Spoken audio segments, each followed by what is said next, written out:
अस्सलाम वालेकुम व्यूअर्स। आज मैं आपको एक मूनलाइट नेट से प्रिंसेस फ्रॉक बनाकर दिखा रही हूँ। उससे पहले मैं आपको एक फ्रेम इसका स्केच बनाकर दिखाऊंगी ताकि ये तरीका आसानी के साथ समझ में आ जाए। इसमें पैनल डालेंगे। सबसे पहले हमने इसकी लाइनिंग के लिए इसका नीचे का राउंड बॉटम कटिंग करना है।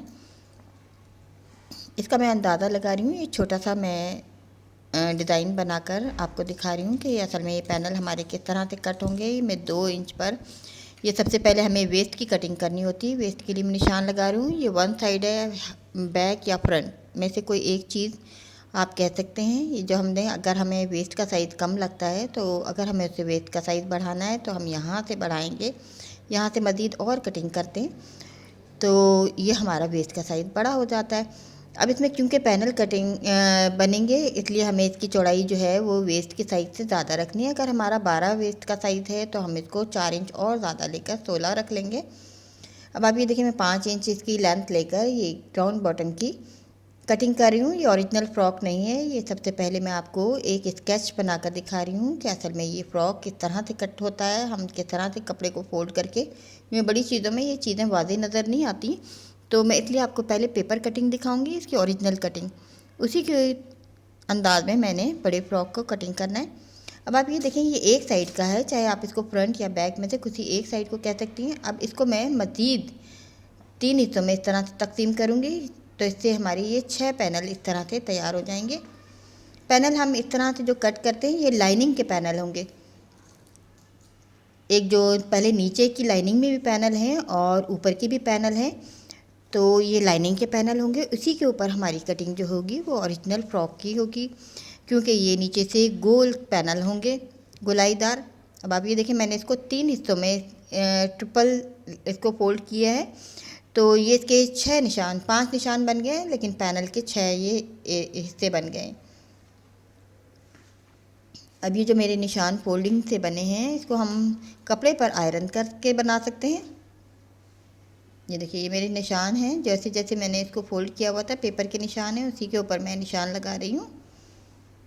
तो अब आप ये देखिएगा ये तकरीबन ये मैंने पहले डबल फोल्ड किया था। डबल फोल्ड करने के बाद मैंने इसके 3 हिस्से किए, 3 हिस्सों में फ़ोल्ड किए यानी ट्रिपल में। तो ये मेरे 6 पैनल के निशान बन गए हैं। पहले आयरन के बने, मैंने फिर इसको मार्कर की मदद से इसको निशानों को वाज़े किया। अब इसी के ऊपर मैं इन पैनल्स को कटिंग करूँगी। ये मैंने तैयारी की है लाइनिंग के लिए। अगर जब हम ये बनाते हैं तो हम लाइनिंग के पैनल किस तरह से तैयार करते हैं, जितनी हमारा वेस्ट का साइज़ है उससे हम ज़्यादा लेंगे, कम से कम 4 इंच ज़्यादा लेंगे क्योंकि जब सिलाई होगी तो फिर तब हमारा ओरिजिनल साइज़ बनेगा। अब जब हमें ऊपर के फ्रॉक के पैनल कटिंग करने हैं जो कि मैंने मूनलाइट में तैयार किए हैं तो इस तरह से मैंने निशान लगाए उतने ही चौड़े। आप ये देखें इस पैनल से तकरीबन थोड़ा सा फालतू मैंने कपड़ा लिया है। ये नीचे का राउंड बनेगा इसमें से कुछ डी शेप में। अब जितनी हमें ऊपर के पैनल की लेंथ लेनी है, आपने देखा मैंने ऊपर के पैनल की लेंथ जो है वो ज़्यादा ली है। अगर हम फ्रॉक में लेंगे तो कम से कम 2 से 3 इंच लेंगे फालतू, लेकिन इसमें मैं तकरीबन आप ये देखिए थोड़े से फासले से ले रही हूँ। अब इसके हमें निशान लगाने हैं। ये ऊपर के पैनल जो है हमारे चौड़े होंगे। अब आप ये देखें दोनों साइड से मैंने फालतू लिया है। ये चौड़े हिस्से का निशान लगाया, अब ये पतले हिस्से का निशान लगा रही हूँ मैं। अब आप ये देखें ये इसी के साइज़ पर। अब आप ये चौड़े के हिस्से के मैं पैमाइश लूँगी, ये 3 इंच बन रही है और जो छोटा हिस्सा है वो 1 इंच से कम है तो ये 1 इंच के हिसाब से नहीं आएगा तो फिर मैं इसको सेंटीमीटर में लूँगी। ये 3 इंच के हिसाब से आया है। अब आप ये देखें ये 1 इंच से कम है तो ये मेरा 2 सेंटीमीटर है। ये वाज़े मैं करती जाऊँ कि 1 इंच में 2.5 सेंटीमीटर होते हैं, इसलिए ये इंच से कम है तो मैंने इसका हिसाब जो है तंग वाले हिस्से का पैनल का सेंटीमीटर से लिया है। अब आप ये देखें एक निशान में चौड़े पैनल का और एक पतले पैनल का ले रही हूँ। जो मेरा चौड़ा पैनल है इसको डबल फोल्ड करने के बाद ये देखें मैंने दरमियान का इसका सेंटर बना लिया है। चौड़े वाले हिस्से का पैनल का जो चौड़ा हिस्सा जो नीचे का हिस्सा है उसको मैंने डबल फोल्ड करने के बाद सेंटर में निशान बनाया है। अब यहाँ पे पतले पैनल का निशान बनाऊंगी। 2 सेंटीमीटर का मेरा पतला पैनल था, उसके देखें सेंटर बना के एक दाएँ और 1 सेंटीमीटर बाएँ, इस तरह से मेरा निशान बन गया है। और यहाँ से फिर उसी तरह नीचे की तरह चौड़े पैनल के लिए 3 इंच पर निशान लगाऊंगी। तब आप ये देखें इसके बिल्कुल सेंटर में ऊपर का निशान आएगा। उम्मीद है आपको ये चीज़ है ना समझ में आ गई होगी, क्योंकि अगर ये मैं डायरेक्ट आपको कपड़े पर दिखाती तो ये चीज़ें आसानी से समझ नहीं आती, क्योंकि बड़ा कपड़ा होता है। और ये देखिए मैं एक बड़ा चौड़ा निशान लगा रही हूँ, एक पतला निशान लगा रही हूँ, एक 2 सेंटीमीटर का लगा रही हूँ, एक 3 इंच का लगा रही हूँ। अब मैं आपको इसकी कटिंग दिखाती हूँ। ये पैनल लेंथ में भी थोड़े से ज़्यादा हैं, तकरीबन ½ इंच तक यहाँ पर, लेकिन मैं बड़े पैनल में तकरीबन 2 इंच का फासला रखूँगी। अब देखें, इसको लाइन से लाइन मिलाकर मैंने इसको एक तिरछी कटिंग कर रही हूँ। जैसे चौड़े पैनल से पतले पैनल की तरफ जब हम जाएंगे तो हमारी इस तरह की तिरछी कटिंग होगी, फिर पतले से चौड़े की तरफ जा रहे हैं तो भी हमारी इस तरह तिरछी कटिंग होगी। अब आप ये देख सकते हैं, ऊपर से एक पतला और नीचे से चौड़ा एक पैनल तैयार हो रहा है इस तरह से। ये बिल्कुल सीधे कपड़ा लेते हैं हम, सीधे कपड़ों में से इस तरह से पैनल बआसानी बनाए जा सकते हैं। ये देखें, ये इस तरह से। अब इसको मैं पलट के लूँगी तो यही शेप का मेरा दूसरा पैनल भी निकल जाएगा। इसमें कपड़ा हमारा बिल्कुल भी ज़ाया नहीं होता है। अम्ब्रेला के मुकाबले में इस तरह के फ्रॉक में कपड़ा हमारा निस्बतन कम भी लगता है। और दूसरे इसके एक फ़ायदा ये होता है कि अम्ब्रेला फ्रॉक में जो लचकदार कपड़े होते हैं वो रेब वाली जगह से नीचे से लटक जाते हैं, गिरते हैं नीचे से, और हमवार फ्रॉक की जो शेप होती है वो बिल्कुल बैलेंस नहीं आती। आपने देखा होगा अक्सर लहंगे या फ्रॉक जो होते हैं अम्ब्रेला कट के, वो किसी जगह से ऊंचे और कहीं से नीचे हो रहे होते हैं। इसकी मेन वजह यही होती है, जो सीधे हिस्से होते हैं वो उनमें खिंचाव नहीं होता, लेकिन जो तिरछे हिस्से होते हैं वो वहाँ से जो है कपड़ा बढ़ जाता है, लेंथ बढ़ जाती है, इसलिए हमारे अक्सर लहंगे और फ्रॉक जो हैं ऊँचे नीचे हो जाते हैं। लेकिन ख़ास बात यही है, जब हम पैनल फ्रॉक बनाते हैं उसमें ये मसला नहीं होता है, उसमें पूरा राउंड बॉटम सेम एक जैसा होता है, उसका राउंड बहुत अच्छा आता है। अब ये इस तरह से था ये पेपर, और अब आप ये देख सकते हैं एक ऊपर से चौड़ा एक पतला के हिसाब से मैंने उसी तरह से वापस आपको जोड़ के दिखा रही हूँ। लेकिन जब मैं इसको तैयार करूँगी, सियूँगी, तो ये चौड़े हिस्से तमाम नीचे और पतले ऊपर की साइड चले जाएंगे। एक ही रुख पर तमाम हिस्से होंगे तो ये एक फ्रॉक की शेप, एक अम्ब्रेला फ्रॉक की शेप ले लेगा। ये देखें आप, मैंने ऊपर के और नीचे के दोनों, नीचे वाला जो है पतला भी है और लंबाई में भी कम है, चौड़ाई में भी कम है नीचे का पैनल। अब ये 6 पैनल मेरे ऊपर के लिए लाइनिंग के लिए और 6 ऊपर के लिए तैयार हो गए। अब जो ऊपर का हिस्सा है, जितना मैंने बढ़ावा लिया था इसको, इस पैनल को जितना बढ़ा कर लिया था उतने में मैं एक गोल कर्व बनाऊंगी राउंड शेप में। ये देखिए, ये देखें, इसकी बिल्कुल फ्लावर जैसी शेप होगी, ये गुलाई वाली। और ये वहीं तक गोलाई की है जो सिरे जो हैं सीधे सिरे, ताकि ये अंदर के लाइनिंग के पैनल के बराबर हो जाएं। ये देखें, ये छोटा पैनल है, जब हम इस पर लगाएंगे तो ये आप ये देखें, ये जब हम इस तरह से इसको इस पर लगाएंगे तो ये ऑटोमेटिक ऊपर बैलून की तरह फ्लावर के, अगर हमारा कपड़ा जो है थोड़ा कलफदार है ना, थोड़ा खड़ा खड़ा कपड़ा है तो इस तरह की शेप आएगी फ्रॉक की, बहुत खूबसूरत। लेकिन मेरा जो फैब्रिक है वो थोड़ा सॉफ्ट है और लचकदार है, तो वरना अगर हम ये थोड़े से कड़क कपड़े में या टिश्यू जैसे सख्त थोड़े कपड़े या जौंवार में बनाते हैं तो ये हमारे इस तरह के पैनल फूले फूले आएंगे, खूबसूरत आएंगे। अब ये तो मेरा हो गया है ये पेपर पे कटिंग का, आपको पैमाना मैंने दिखा दिया है। अब मैं आपको ओरिजिनल इसको फैब्रिक पर कटिंग करके दिखाऊंगी। ये मेरा फैब्रिक है, इसके लिए मैंने मून लाइट नेट ली है और इसके साथ ये लाइनिंग का कपड़ा है। सबसे पहले मैं लाइनिंग के पैनल कटिंग करूँगी उसी तरह जैसे मैंने अभी आपको पेपर पे कटिंग दिखाई थी। वन साइड हम ऊपर से फोल्ड करके ये ट्रायंगुलर शेप दे देते हैं, इससे हम एक अम्ब्रेला कट करते हैं। इसका हमें सबसे पहले वेस्ट का अंदाज़ा लगाना है कि हमें वेस्ट असल में लेनी कितनी है। फ्रॉक मैंने 25 इंचज़ का बनाना है, तो इसके लिए ऊपर का हिस्सा जो है वो मैं 12 इंच का लूँगी तो 11 रह जाएगा, और नीचे का 15 लूँगी तो 14 रह जाएगा। अब सबसे पहले हमें वेस्ट का अंदाज़ा लगाना है कि हमारी अगर 12 वेस्ट है तो 6 इंच वेस्ट होगी इस तरह, और अगर है ना हमारी ये 12 वेस्ट है तो हम 4 इंच और इजाफे के साथ 16 इंच लेंगे। अगर हम ज़्यादा वेस्ट रख रहे हैं, मैं 14 की इसकी वेस्ट रखूँगी, थोड़ा सा बड़ा फ्रॉक है तो उसके हिसाब से आप ये देखिए मैंने वेस्ट का अंदाज़ा लगाया 6 इंच, इसका 7 इंच का अंदाज़ा लगाया है मैंने, तो उस पर मैं कटिंग करूँगी। और उसका अंदाज़ा लगाना है कि हमें वेस्ट कितनी रखनी है, क्योंकि इसमें बनेंगे पैनल में आएंगे जोड़, और उसकी वजह से हमारी वेस्ट कम हो जाएगी, इसलिए हमें वेस्ट भी बड़ी रखनी है। इसका हम पहले यहाँ से एक वेस्ट की फर्स्ट कटिंग करके, जो कि मैंने 7 इंच पर की है, ये राउंड ऊपर से 7 इंच लिया है, तो ये मेरा तकरीबन 14 इंच बन रहा है,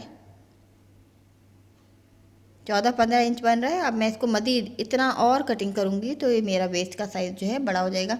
ओरिजिनल वेस्ट के साइज़ से हमें 4 इंच बड़ा रखना है, ताकि सिलाइयाँ होने के बाद, पैनल जोड़ने के बाद हमारा ओरिजिनल साइज़ जो है बराबर हो जाए।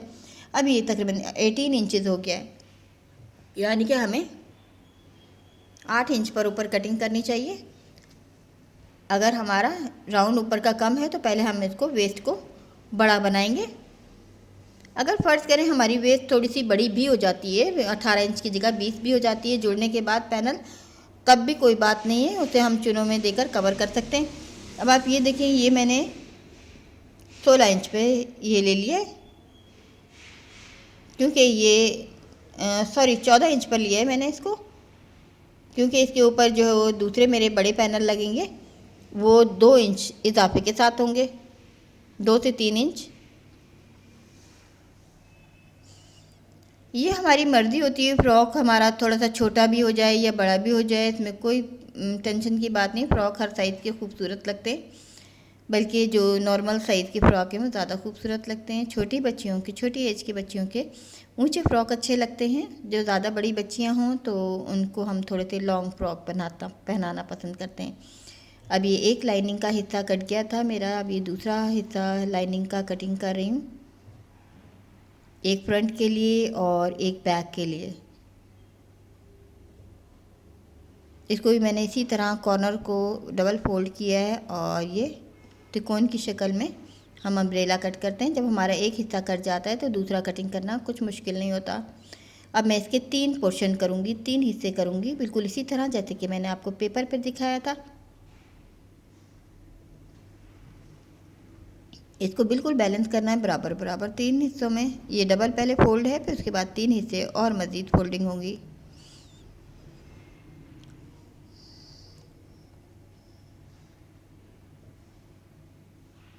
अब मैं इसकी कटिंग करूँगी। पहले मैंने इसको आयरन कर लिया है, देखिए आयरन के निशान आपको नज़र आ रहे होंगे। मैंने आयरन से निशान लगाए हैं इसके, बजाय इसके कि मैं इस पर मार्कर चलाती तो मार्कर के निशान नहीं जाते। चौक के निशान बहुत मोटे मोटे बनते हैं, सही हमवार नहीं होते, इसलिए मैंने इसको आयरन किया है। ये मेरे पैनल तैयार हैं, मेरे ये 12 पैनल हैं। ये 2 लेयर थी मेरे इसकी घेर की, एक फ्रंट की एक बैक की। अब मैं इसकी कटिंग करना शुरू कर दिया है मैंने। आप ये देखें, मैंने ये तकरीबन 2 इंच फालतू लिया है, 2 से 2.5 इंच, और अब मैं इस पैनल को चौड़ा कर रही हूँ।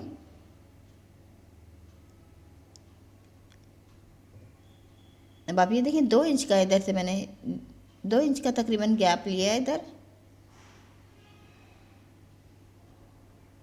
तो 1 इंच दाएं तरफ चला जाएगा या गैप 1 इंच बाएं तरफ चला जाएगा। ये देखें थोड़ा सा फालतू लिया है, और ये नीचे से भी बढ़ा हुआ है, आप ये देख सकते हैं।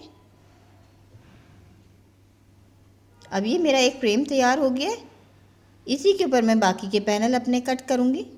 अब आप ये देखिए, जितनी इसकी लेंथ है ना, उतनी लेंथ के मुताबिक मैंने नीचे से कट करके इसके बराबर करना है साइड, जो ये लाइनिंग का पैनल है,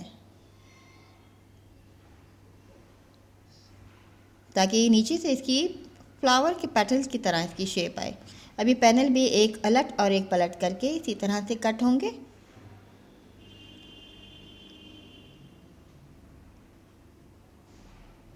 एक दफ़ा हम इसको सीधे रुख पर रखेंगे, एक दफ़ा उल्टे रुख पर रखेंगे, यानी एक दफ़ा ऊपर की तरफ होगा कटिंग होगा तो एक दफ़ा नीचे की तरफ से। इस तरह ये हमारा जो फैब्रिक है बिल्कुल भी ज़ाया नहीं होता, और पैनल जो है वो बिल्कुल सीधा हमारे फ्रॉक के आते हैं।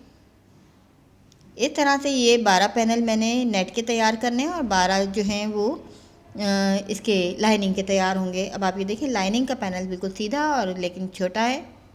अब इसको इस तरह से रखना है, सबसे पहले मैंने लाइनिंग के पैनल रखा है, ऊपर से मैंने उसका मूनलाइट का, अपना फैब्रिक का, फ्रॉक का, और फिर इसी तरह दूसरा भी ये इस तरह से ये रखे जाएंगे, और फिर ये आपस में एक दूसरे के साथ एक ही दफ़ा में इकट्ठे ही सिल जाएंगे।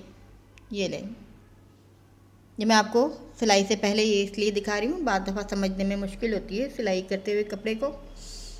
इस तरह तमाम पैनल्स बिल्कुल इसी तरह से जुड़ेंगे। अब ये तीसरा भी मैं आपको समझाने के लिए दिखा रही हूँ कि जब ये हमारे ये दो जुड़ जाएंगे तो तीसरा फिर इसी जगह पर ये इसके साथ इस तरह से जुड़ेगा।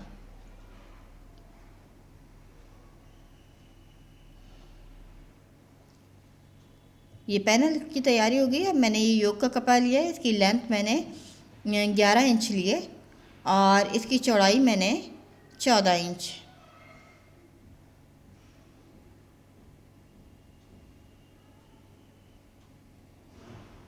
सॉरी 12 इंच मैंने इसकी लेंथ लिए और 14 इंच इसकी चौड़ाई लिए।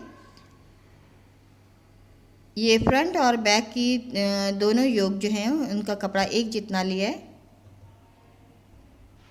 और अब मैं इसकी शोल्डर की कटिंग करूँगी 5.5 पर। ये स्लीवलेस फ्रॉक है।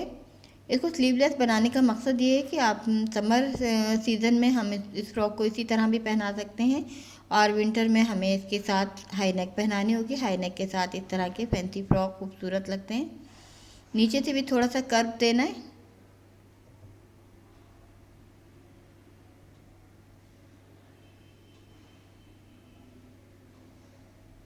और नीचे तकरीबन 1.5 इंच के फासले पर मैंने इसको कट किया है 2 इंच का चौड़ाई पे और 1.5 इंच गहराई पर का मैंने ये नेक कटिंग की है, फ्रंट बैक दोनों साइड की। अब मैं फ्रंट की एक और इजाफी कटिंग करूँगी। थोड़ा सा इसको नेक को मज़ीद 1 इंच और गहरा करूँगी। तकरीबन 2.5 इंच चौड़ी ये नेक नीचे से गहरी नेक तैयार होगी और 2 इंच चौड़ी।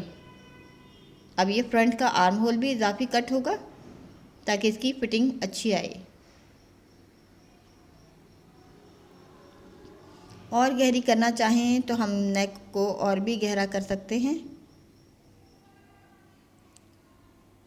अब ये आर्म होल की कटिंग हो रही है।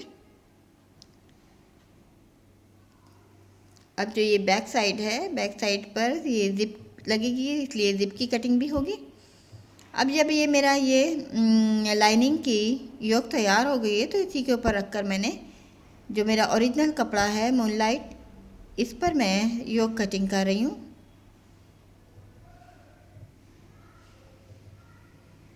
ये फैंसी फ्रॉक है। आप समझ सकते हैं कि ये फैंसी फ्रॉक हमें बहुत एक्सपेंसिव मिलते हैं, लेकिन हम किसी एक दुपट्टा अगर आपके पास मौजूद है घर में तो आप उस दुपट्टे से अगर इस तरह का फैंसी कोई दुपट्टा मौजूद है तो आप इस तरह से बआसानी इस तरह का फ्रॉक तैयार कर सकते हैं अपने बेबी गर्ल के लिए। ये 4 से 5 साल की बच्ची का साइज़ है जो मैं तैयार कर रही हूँ। और इस तरह के फ़्रॉक में बहुत ज़्यादा मटेरियल यूज़ नहीं हुआ है, सिर्फ लाइनिंग है, ये फैब्रिक है और इसमें मैं आखिर में आपको इसी फैब्रिक से फ्लावर भी बनाकर दिखाऊंगी जो मैंने इसके ऊपर योक के ऊपर लगाना है। अब ये ज़िप वाली हिस्से की कटिंग हो रही है।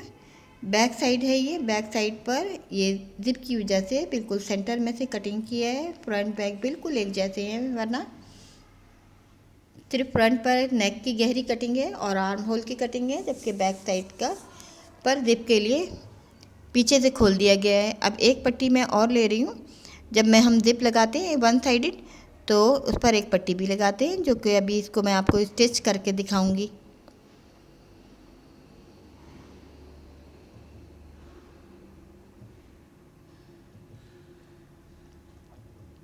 आप ये देखिए, ये इसी तरह से ये लाइनिंग इस पर फिट होगी। लाइनिंग की भी जो ऊपर की नेट की कटिंग मैं दोबारा कर रही हूँ लाइनिंग के ऊपर रखकर, जैसी लाइनिंग की शेप है।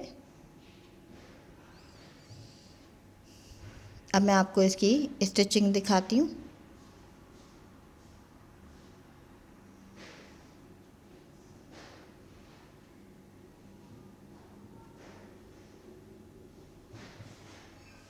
अब ये पैनल है, पैनल जो है ऊपर का हिस्सा थोड़ा सा चौड़ा है, इसको मैंने बैलेंस करना है। जो मेरा नीचे का लाइनिंग वाला पैनल है उसके बराबर करना है। अब ये देखें, लाइनिंग वाला जो मेरा पैनल है जो इसका ऊपर का हिस्सा है इसके मुताबिक मैंने इसको बराबर किया है। अगर मैं इसको मज़ीद और तिरछा कटिंग करती ऊपर के हिस्से को तो इसकी लेंथ और ज़्यादा बढ़ जाती, इसलिए मैंने इसको हल्के हल्के चुन देने के बाद तमाम पैनल्स को इसके मुताबिक बराबर करना है। अब ये लाइनिंग वाले पैनल को नीचे रखना है और ऊपर मूनलाइट का पैनल है। दूसरा मूनलाइट का पैनल को मैंने उल्टा करके रखा है और उसके ऊपर फिर एक लाइनिंग रखूँगी मैं। इस तरह दो पैनल जुड़ेंगे, मूनलाइट के हैं, दो इसमें लाइनिंग के हैं। लाइनिंग ऊपर नीचे है, जो मूनलाइट का पैनल है वो दरमियान में है। एक सीधा और एक उल्टा करके इसको मिलाकर रखा गया है। अब इनको एक ही दफ़ा में मैं स्टिच कर रही हूँ। जैसे कि मैंने बताया ये बहुत ही सॉफ्ट मेरी नेट है। अगर ये थोड़ा सा कलफदार कपड़ा होता, अकड़ा हुआ कपड़ा होता तो ये थोड़ा सा नीचे की तरफ से बिल्कुल बैलून की तरह ये फूल जाते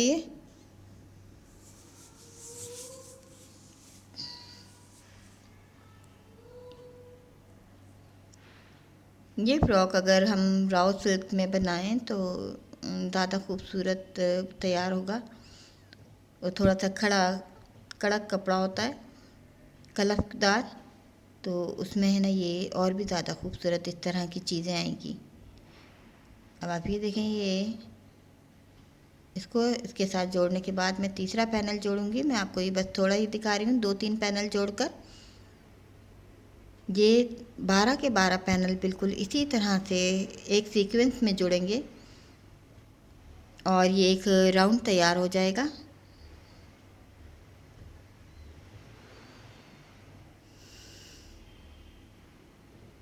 उम्मीद है आपको ये तरीका समझ में आ गया होगा। दरमियान में दो मूनलाइट के पैनल इस तरह से मिलाए हैं, अंदर की साइड सीधा है, बाहर की साइड उल्टे, और ऊपर नीचे ये लाइनिंग वाले पैनल हैं। इसलिए इसमें बहुत ज़्यादा टाइम या मेहनत नहीं लगेगी, क्योंकि एक ही दफ़ा में ये लाइनिंग और ऊपर की फ्रॉक के पैनल इकट्ठे सिल रहे हैं। इसका इस तरह साथ मिला के जोड़ने का एक फ़ायदा ये भी है कि ये पैनल का जोड़ नज़र नहीं आएगा। इसमें ये मछली वाली डोर हम इसे कहते हैं, इससे मछलियाँ पकड़ी जाती हैं। ये पीको में भी यूज़ होती है ये एक डोरी। इसका फ़ायदा ये होता है कि जब हम इसको किसी जगह पर लगाते हैं तो वो हिस्से जो हैं थोड़े से खड़े हो जाते हैं, अकड़ जाते हैं। अब ये मैं सिर्फ इसकी लाइनिंग में लगा रही हूँ। अभी देखिए मैं थोड़े थोड़े इसमें कट लगा दी हैं लाइनिंग में, इसको अलग करने के लिए दूसरे मूनलाइट से। और इस तरह से पूरे राउंड घेर में मैं इसको डोर को लगाऊंगी। ये बासानी मिल जाती है हमें बाज़ार से, वहीं से जहाँ से हम सिलाई का दूसरा सामान लेते हैं। अगर एक शॉप से ना मिले तो हमें थोड़ी सी मेहनत करनी पड़ती है, सर्च करना पड़ता है। ये लाइनिंग मैंने इसमें फ़िट कर दी है। अब मैं आपको इसमें पाइपिंग दिखा रही हूँ। ये ऊपर जो मूनलाइट वाले मेरे पैनल्स हैं उस पर मैं नीचे जो गोल हिस्से हैं इन पर पाइपिंग लगा रही हूँ। कॉटन की पाइपिंग है। कॉटन की पाइपिंग का एक मुझे बेनिफिट ये मिलेगा, इससे थोड़े से ये जो पैनल हैं ये खड़े खड़े हो जाएंगे। अगर मैं इसमें रेशमी पाइपिंग लगाती तो वो और सॉफ्ट होती। और इसकी गुलाई आप देख सकते हैं, इस तरह से इसमें गुलाई आ रही है। इस तरह ये मैं थोड़ा सा हिस्सा आपको दिखाऊंगी तैयार करके, तो आप ये देखें ये खुद ब खुद ये गोल गोल शक्ल में नीचे से एक फ्रिल के अंदाज में ये रिंग बन रहे हैं।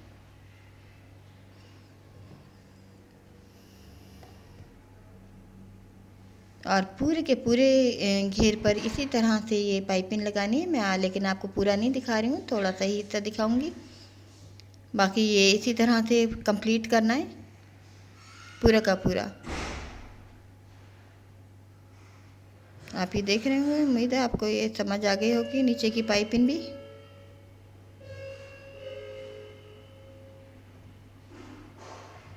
आखिर में इस पाइपिंग के सिरों को अंदर की तरफ से एक दफ़ा सिलाई करके इकट्ठा करना है ताकि ये कट जो है नुमाया हो। अब ये शोल्डर की कटिंग हो रही है, ऊपर की योक तैयार हो रही है, नीचे का घेर तैयार हो गया है। सबसे पहले लाइनिंग के शोल्डर में जोड़ रही हूँ। इसी तरह जो ऊपर की जो हिस्से कटिंग किए हैं अब इनके भी पैनल ऊपर के हिस्से शोल्डर के इसी तरह से जुड़ेंगे। दोनों को जुड़ने के बाद इसमें गुम सिलाई में इसकी नेक और शोल्डर की सिलाई होगी। दोनों की लाइनिंग और ऊपर के हिस्से के शोल्डर मैंने जोड़ लिए हैं अब इनको इकट्ठा करके दोनों को सीना है।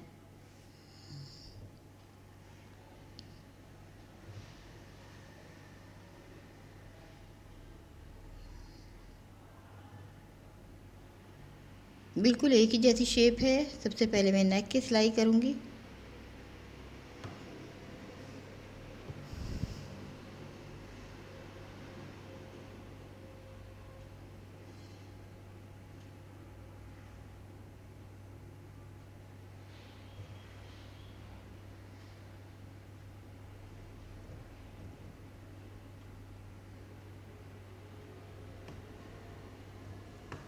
यूँ ये नेक के अंदर की सिलाई हो गई है। अब इसी तरह मैं इसके आर्म होल की सिलाई भी इसी तरह से करूँगी।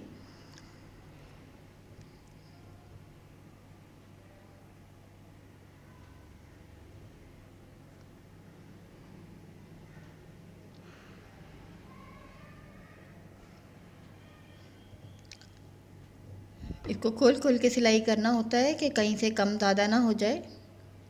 कटिंग करते वक्त अक्सर रेशमी कपड़े थोड़े से इधर उधर हिल जाते हैं, तो छोटे बड़े भी हो जाते हैं, लेकिन उसको हमें सिलाई में ही ठीक करना होता है।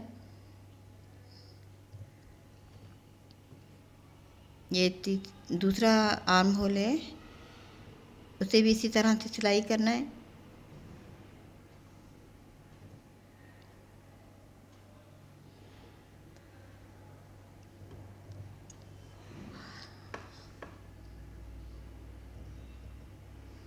जो कि इसकी सिलाई बिल्कुल सिंपल है।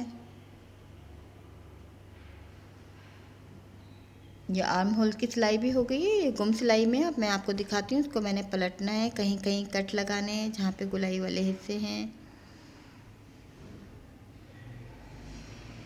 मैं आपको इसको पलट कर दिखा रही हूँ। ये शोल्डर के पास से तंग सी जगह में से हमें पलटना है। ये जो बैक साइड के पीस है इनको फ्रंट साइड की तरफ पलट रही हूँ मैं। ये देखें।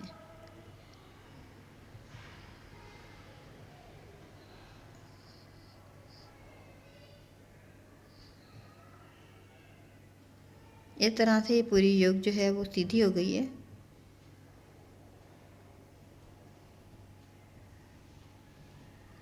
और अब मैं आपको इसकी जिप लगा कर दिखा रही हूँ। इसकी वन साइडेड पे इसकी जिप आती है, राइट साइड पर जिप लगती है, लेफ़्ट साइड पर पट्टी जो है राइट साइड पर लग रही है।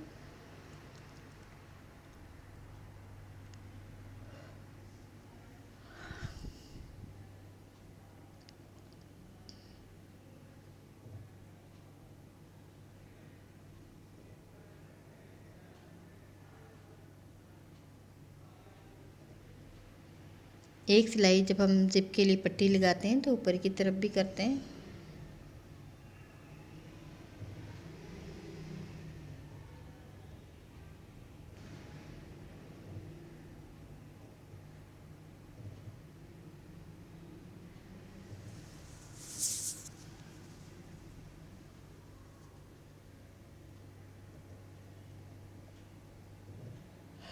इसके एक अंदर भी सिलाई कर रही हूँ ताकि खुले हुए सिरे नज़र ना आए, क्योंकि पट्टी सिर्फ जिप के ऊपर आती है और ये अंदर की तरफ से नज़र आती है। बड़े कपड़ों में भी हम ज़िपें इस तरह ही लगाते हैं। ये योक की ज़िप है। कुर्ती की ज़िप थोड़ी सी मुख्तलिफ अंदाज में लगती है। अब ज़िप को पहले खोल लिया, इसको उल्टा रखा हुआ है मैंने, ये देखें। इसको उल्टा रखा हुआ है, उल्टा रख के इसको सीना है। एक साइड मैंने पट्टी लगाई है, दूसरी साइड पर कुछ भी नहीं लगाया है, तो यहाँ पर इस पर ज़िप लगेगी इसी तरह।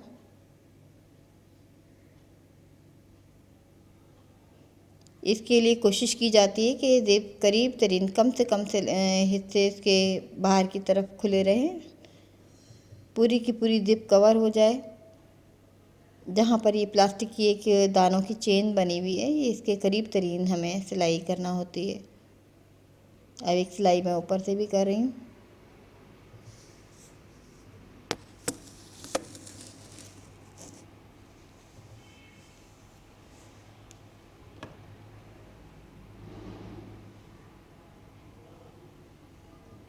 ज़िप को बंद करने के बाद दूसरी साइड जो मैंने प्लेन पट्टी लगाई थी वहीं से योक की तरफ से ऊपर से अंदाज़ा करने के बाद इसको लगाकर सीना है।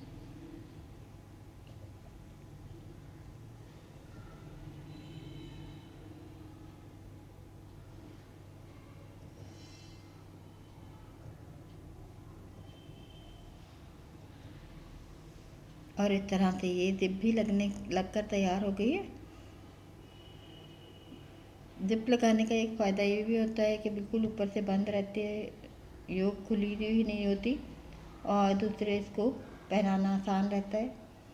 अब मेरे पास ये एक टिश्यू का कपड़ा है, इस पर मैं इसका ये फ्रंट की साइड एक बेल्ट तैयार कर रही हूँ। मैं इसको योक के ऊपर की साइड पर इस तरह से लगा रही हूँ कि ताकि मैं ऊपर की साइड पर इसका रुख है, जबकि मैं इसको चुने देते हुए नीचे की तरफ फोल्ड करूँगी।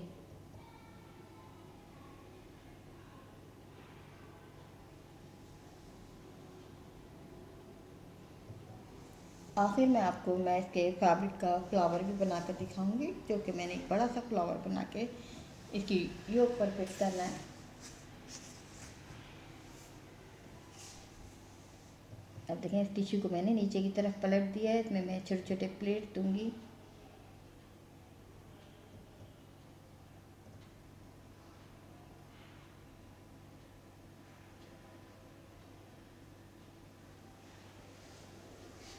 जिस तरह की चाहे हम चुने दे सकते हैं, इकट्ठी करके भी दे सकते हैं, प्लेट की शक्ल में भी दे सकते हैं।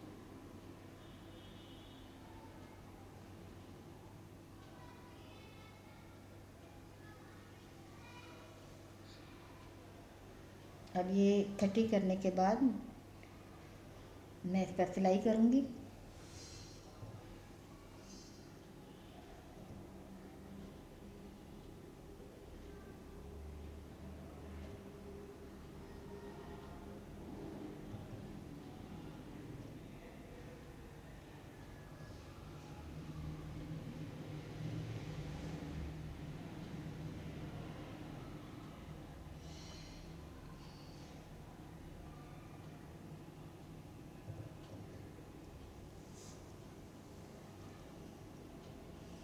ये नीचे से योक की तरफ से भी इसको फिट किया जा रहा है। बाकी चुने बिल्कुल उसी तरह से मैं दूसरी साइड भी दूंगी, योक की दूसरी साइड। ऊपर से इसका सिरा सिला हुआ है।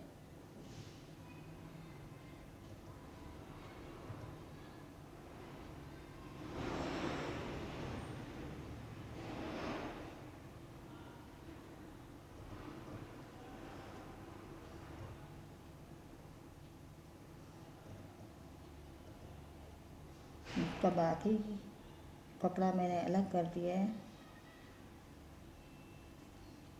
और एक सेंटर से हटकर थोड़ा सा साइड में मैं एक दफ़ा और यहाँ से इसको इन चुनों को जमा दूंगी जहाँ पर मैंने फ्लावर लगाना है। अगर हमें सेंटर में फ्लावर लगाना है तो हमें चुने सेंटर से जमानी चाहिए। अगर हमें थोड़ा साइड करके फ्लावर को लगाना है तो हम साइड में ही इसकी चुनों को जमाएंगे। जहाँ पर मैंने फ्लावर लगाना है मैंने उसी जगह से एक दफ़ा और ये चुने जमा रही हूँ यहाँ से।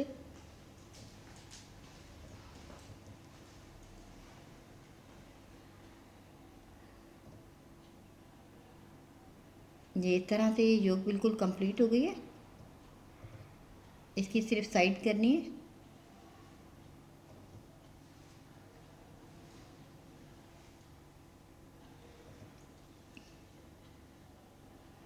और मेरा नीचे का घेर भी तैयार है, कंप्लीट है। अब इसको फिट करने का वक्त है।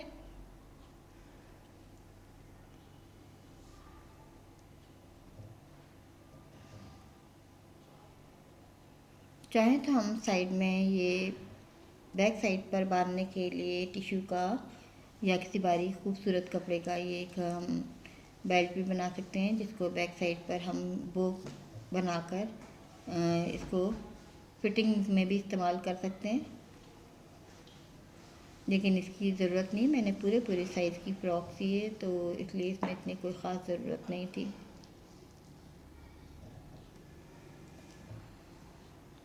ये आप ये देखिए, मैंने एक और घेर तैयार किया अंदर लाइनिंग में लगाने के लिए, ताकि फ्रॉक जो है थोड़ा फूला हुआ लगे। ये मैंने ऊपर 2 गज की लंबाई और 5 इंच चौड़ाई की पट्टी ली है, नीचे 9 इंच चौड़ाई और 4 गज की लंबाई की मैंने 2 पट्टियाँ ली हैं। इसमें चुने देकर पहले मैंने ऊपर की पट्टी के साथ जोड़ दिया है, फिर ऊपर वाले हिस्से में चुने दिए हैं फ्रॉक के घेर के बराबर करने के लिए, ताकि फ़्रॉक जो है थोड़ा सा भरा भरा और फूला फूला लगे। मेरे पास कैन नेट नहीं है, उसकी कमी मैंने पूरी करने की कोशिश की है इसी टिश्यू से।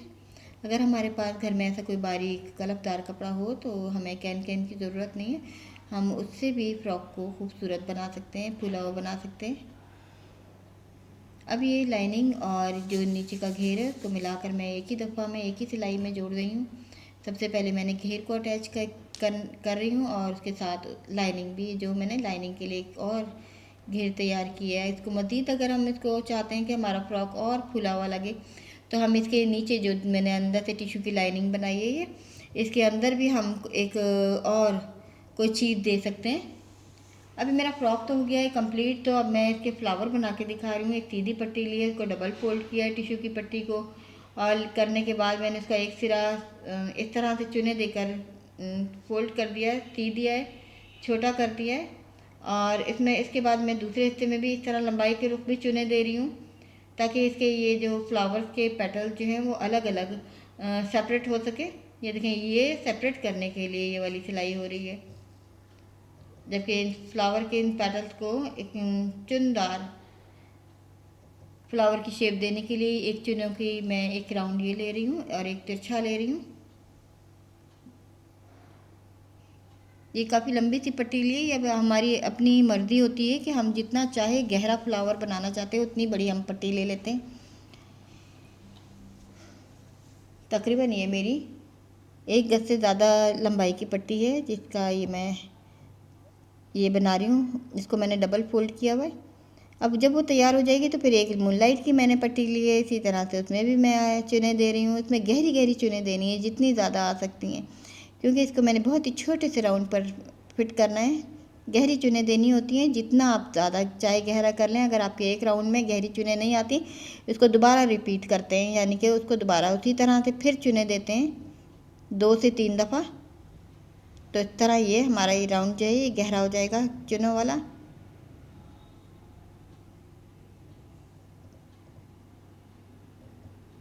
अब इस तरह से ये मेरा नीचे का भी मूनलाइट का राउंड तैयार हो गया है। मैंने एक पेपर बुकरम पर मैंने एक गोल सर्कल कटिंग किया है, इसके ऊपर मैं इसको फिट कर रही हूँ।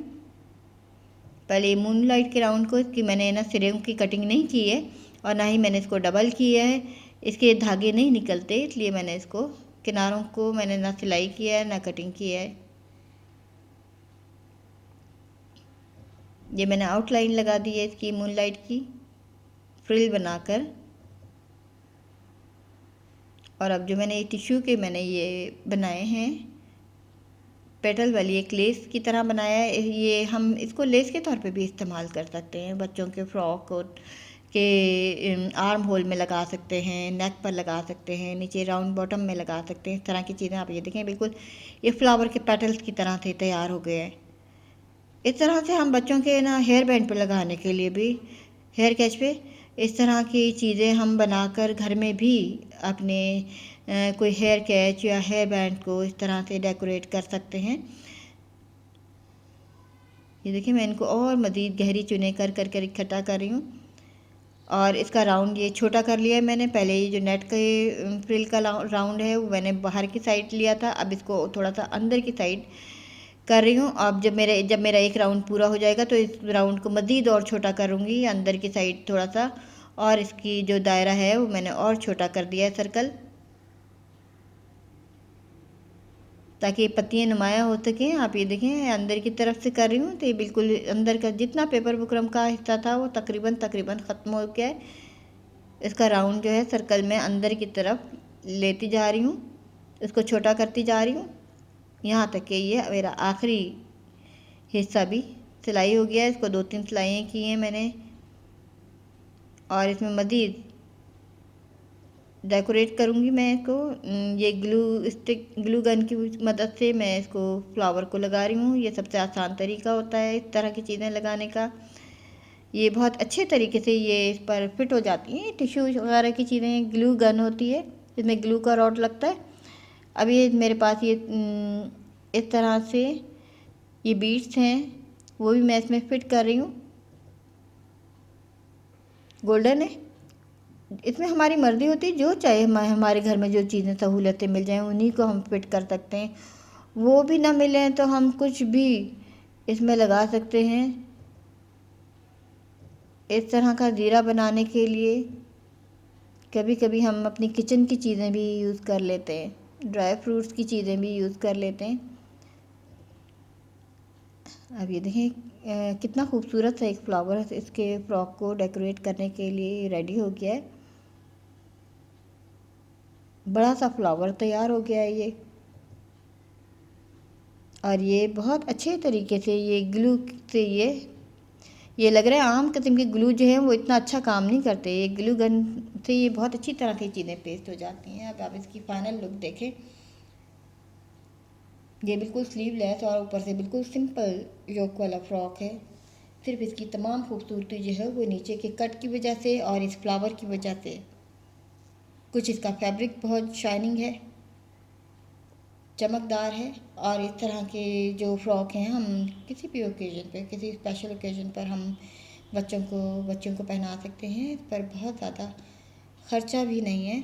अगर आप घर में बना सकते हैं, अगर चाहे हम इस तरह के फ्रॉक बाज़ार से ख़रीदना चाहें तो हमें बहुत एक्सपेंसिव मिलेंगे। इसका इसमें एक मसला ये भी होता है, अक्सर हमारा साइज़ जो है पूरा नहीं होता। फैंसी फ्रॉक की अक्सर आपने देखा होगा कि हमारी योक जो है वो पूरी फिटिंग की, इतनी ज़्यादा फिटिंग होती है कि अक्सर बच्चों को आती भी नहीं है। तो हम अपने साइज़ का जो कपड़ा खुद तैयार करेंगे तो वो हमारे बच्चे का पूरा पूरा साइज़ होगा, और वो पहन कर भी बिल्कुल सही परफेक्ट फिटिंग में आएगा। उम्मीद है आपको ये तैयार किया हुआ ये फ़्रॉक अच्छा लगा होगा, और इसको पहन कर कोई भी गर्ल्स, बेबी गर्ल्स बहुत खूबसूरत लगेगी। जैसे ये फ्लावर मैंने योक पर बनाया है, आप चाहें तो अपने हेयर बैंड पर भी बच्चे के बना सकते हैं। ये देखिए नीचे इसके कट नुमाया हो रहे हैं, गोल गोल कट हैं। जैसे कि मैंने बताया, अगर ये कपड़ा थोड़ा सा कलफदार होता तो ये और उभार इसके बहुत अच्छे आते। नीचे ये कॉटन की पाइपिंग लगी हुई है। उम्मीद है आपको ये डिज़ाइन पसंद आएगा।